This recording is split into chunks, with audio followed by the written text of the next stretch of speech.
Good morning viewers, welcome to rider news. ఈనాటి వార్తలు. CCF FLC joint farming సొసైటీలను ప్రక్షాళన చేయాలి. Razole MLA Deva Varaprasad CCF FLC joint farming సొసైటీలను ప్రక్షాళన చేయాలని రాజోలు ఎమ్మెల్యే దేవా వరప్రసాద్ అన్నారు. మల్కీపురం ల్యాండ్ మార్క్లో జరిగిన సమావేశంలో ముఖ్య అతిథిగా ఆయన పాల్గొని మాట్లాడారు.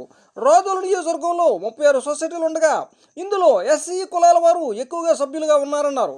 చనిపోయిన వారి స్థానంలో వారసులను గుర్తించి పట్టాలను వారికి ఇవ్వాలని కోరారు. భూములు స్పష్టంగా ఉండాలని, ప్రస్తుతం ఉన్న పంట వివరాలను, వాటి పరిస్థితులను తెలియజేయాలని ఆయన అన్నారు. చాలా చోట్ల సొసైటీలలో అక్రమాలు జరుగుతున్నాయని, సొసైటీలను పూర్తిగా ప్రక్షాళన చేయాలని ఆయన కోరారు. ఈ కార్యక్రమంలో జిల్లా కోఆపరేటివ్ ఆఫీసర్ మురళీకృష్ణ, రాధాకృష్ణ, ఐసునాయన సభ్యులు పినిశెట్టి బుజ్జి, చాగంటి స్వామి తదితరులు పాల్గొన్నారు.